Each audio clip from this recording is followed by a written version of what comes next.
बहुत सारे लोग इस क्रूरता का यह कहते हुए आज बचाव कर रहे हैं कि इजराइल ने भी फिलिस्तीन के 260 बच्चों की हवाई हमलों में हत्या की है, इसलिए हमास ने जो किया वो उससे अलग नहीं है।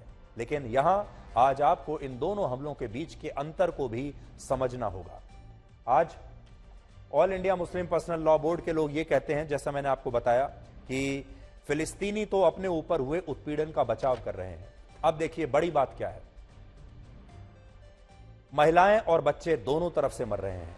इजराइल में भी मरे हैं और गाजा में भी मरे हैं। महिलाएं, बच्चे, बूढ़े, बेकसूर लोग जिनका इस लड़ाई से कोई लेना देना नहीं है, वो दोनों तरफ से मरे हैं। लेकिन फिर भी इसमें एक फर्क है, एक बुनियादी फर्क है जो आज आपको समझना होगा। इजराइल का निशाना फिलिस्तीन में रहने वाले महिलाएं और बच्चे नहीं है। इजराइल का निशाना हमास के आतंकवादी हैं, जिसके लिए वो उनके ठिकानों पर लगातार हवाई हमले कर रहा है। और इन हमलों में वहां के बच्चे और महिलाएं भी गलती से चपेट में आ रहे हैं। अंग्रेजी में इसे कोलेटरल डैमेज कहते हैं। लेकिन इजराइल की जो सेना है, उनकी जो एयरफोर्स है, वो जानबूझकर बच्चों और महिलाओं की हत्या नहीं कर रही। वो असल में पीछे है आतंकवादियों के।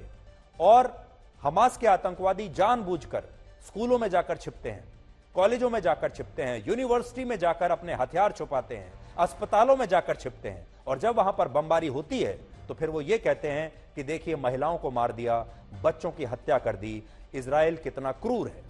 जबकि उनसे कोई ये नहीं पूछता कि आप इन महिलाओं और बच्चों को एक ह्यूमन शील्ड क्यों बना रहे हैं अपने बचाव के लिए। अगर आप उन्हें एक ह्यूमन शील्ड बनाएंगे तो फिर वो मरेंगे भी, उनकी हत्या भी हो सकती है। और इस हत्या के लिए जितना इजराइल जिम्मेदार होगा, उतना ही हमास के आतंकवादी भी जिम्मेदार होंगे, क्योंकि यही लोग इन बच्चों को अपनी शील्ड बना रहे हैं, इस्तेमाल कर रहे हैं इन बच्चों का। लेकिन हमास के आतंकवादी इजराइल के बच्चों और महिलाओं को सोच समझकर अपना प्राइमरी टारगेट बना रहे हैं। और जब वो धार्मिक नारे लगाकर उनका सिर तन से जुदा कर रहे थे, उसी से आप समझ सकते हैं कि उनकी मानसिकता क्या होगी। तो इस अंतर को आज पूरी दुनिया को समझना होगा कि जो हमास के आतंकवादी हैं, उनका प्राइमरी जो टारगेट था वो महिला और बच्चे और बूढ़े लोग थे। ये उनका प्राइमरी टारगेट था। वो इन्हीं को मारने के लिए आए थे, वो इन्हीं को किडनैप करने के लिए आए थे, वो इन्हीं महिलाओं का बलात्कार करने के लिए आए थे। लेकिन इजराइल की सेना जब बमबारी कर रही है तो वो बच्चों पर नहीं कर रही, वो असल में मिटाना चाहती है हमास के आतंकवादियों को। और उस ऑपरेशन के दौरान तमाम तरह के लोगों की हत्या या वो लोग मारे जा रहे हैं, उनकी मृत्यु हो रही है। यह बुनियादी फर्क है।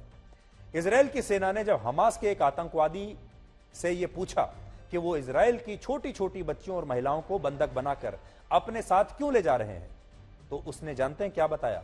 उसने कहा कि वो इन बच्चियों और महिलाओं का बलात्कार करना चाहते हैं और उन्हें तड़पा तड़पा कर मारना चाहते हैं, इसलिए वो उन्हें अगवा करके ले गए थे। एक आतंकवादी है जिसे इजराइल की सेना ने पकड़ लिया।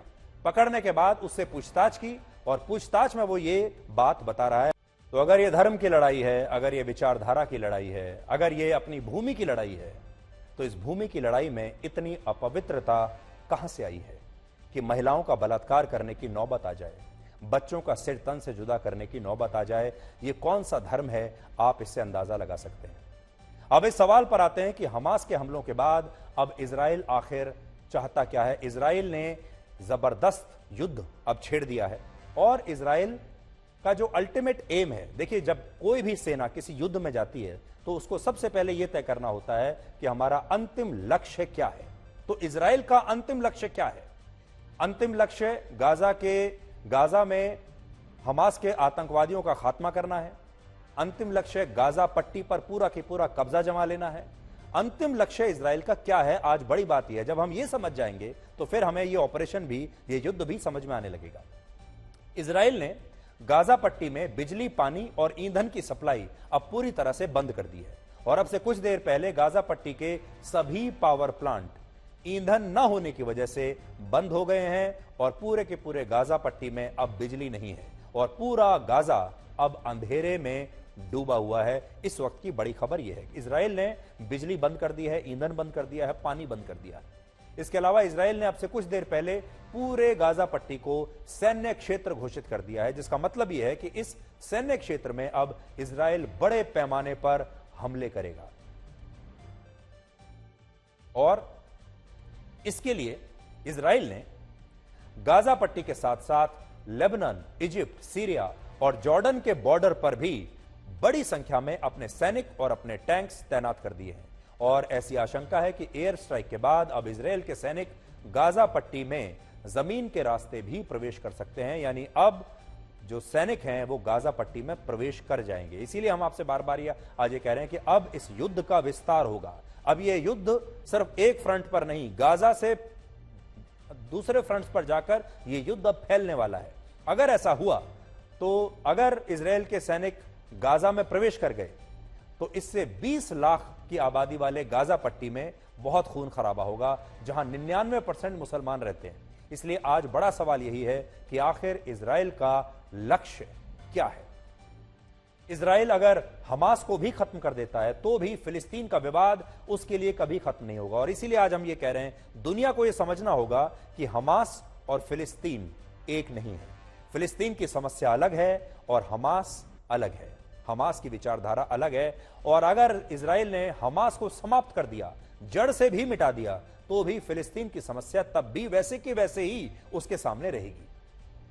हमास से पहले भी इजराइल में कई आतंकवादी संगठन आए और चले गए और हर बार जब जब इजराइल ने इन आतंकवादी संगठनों को पूरी तरह से नष्ट कर दिया, तब तब उनके बाद एक और नया आतंकवादी संगठन फिलिस्तीन और गाजा पट्टी में पैदा हो गया।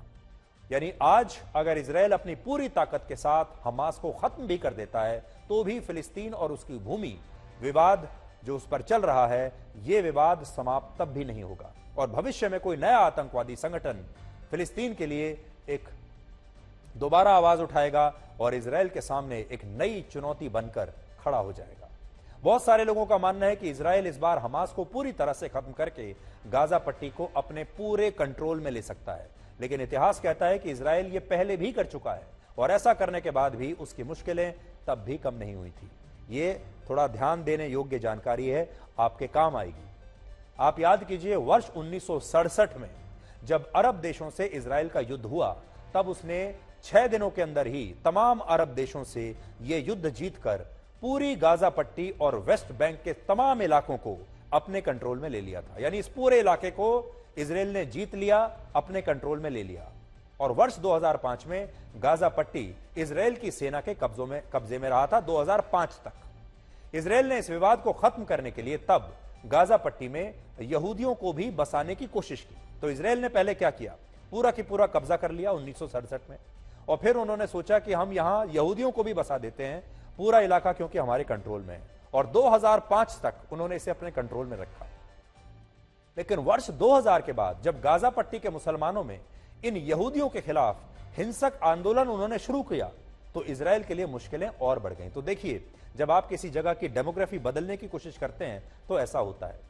इजराइल ने सोचा पूरे गाजा पट्टी पर कंट्रोल कर लो, अपने कब्जे में कर लो, कर लिया। उसके बाद सोचा कि यहां पर यहूदियों को बसा देते हैं, वो भी कर दिया। लेकिन उसके बाद वहां यहूदी और मुस्लिम आबादी के बीच हिंसक संघर्ष होने लगे।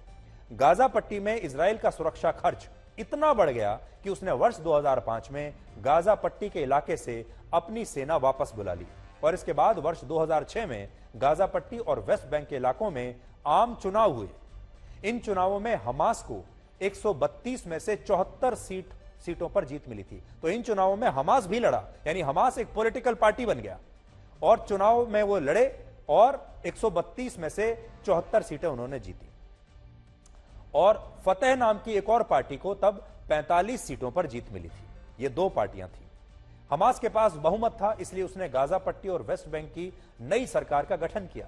लेकिन फतेह पार्टी के विद्रोह की वजह से फिलिस्तीन में गृह युद्ध के हालात बन गए। यानी ये जो लोग हैं, ये आतंक तो फैला सकते हैं, बंदूक चला सकते हैं, लोगों की जान ले सकते हैं, सिर तन से जुदा कर सकते हैं, लेकिन ये चुनी हुई सरकार नहीं चला सकते, क्योंकि ये लोकतंत्र में विश्वास ही नहीं करते। और उस समय जब इनकी सरकार, ये चुनाव भी जीत गए, सरकार भी बन गई, लेकिन तब भी वहां गृह युद्ध के हालात बन गए और स्थिति ऐसी हो गई कि हमास ने हमले करके गाजा पट्टी को अपने नियंत्रण में ले लिया। और तभी से हमास इजराइल के लिए एक बड़ी चुनौती बना हुआ है। यानी तब हमास ने ही अपने ही इलाके को जबरदस्ती हथियारों के दम पर कब्जा लिया। संक्षेप में कहें तो इजराइल आतंकवादी संगठनों को खत्म करके पूरे गाजा पट्टी को अपने नियंत्रण में रखकर देख चुका है पहले भी, लेकिन तब भी कोई फायदा नहीं हुआ। इसलिए इस बार के युद्ध में इजराइल का अल्टीमेट गोल क्या रहेगा, यह एक बहुत बड़ा सवाल है। इस समय इजराइल जो है वो बदला लेना चाहता है। बदले की आग में इस समय इजराइल जल रहा है। शायद हमास के आतंकवादी भी यही चाहते थे कि कुछ ऐसा किया जाए कि इजराइल पागल हो जाए और वो सिर्फ बदला लेने के बारे में सोचे, और वही हुआ। इजराइल इस समय बदले की आग में जल रहा है। हर कीमत पर वो बदला लेना चाहता है, लेकिन बदला लेने के बाद क्या होगा, यह अभी सोचने की बात है। दूसरी बड़ी बात यह है कि अगर इजराइल की सेना वेस्ट बैंक में और गाजा में प्रवेश करती है और वहां ज्यादा दिनों तक रहती है, तो इजराइल की सेना की अपनी कैजुअलिटीज भी होंगी। इजराइल के अपने लोग भी मारे जाएंगे, उसके अपने सैनिक भी मारे जाएंगे। आज इजराइल की पूरी जनता अपनी सरकार के साथ, अपनी सेना के साथ है, लेकिन धीरे धीरे धीरे जब इजराइल में कैजुअलिटीज और बढ़ेंगी, जब उनके और लोग लगातार हफ्ते दर हफ्ते मारे जाते रहेंगे, परिवार बर्बाद होते रहेंगे, तो एक समय ऐसा भी आ सकता है जब इजराइल के जो लोग हैं वो इस युद्ध के खिलाफ हो जाएं। ये भी इजराइल की सेना को ध्यान में रखना होगा, इजराइल की सरकार को ध्यान में रखना होगा।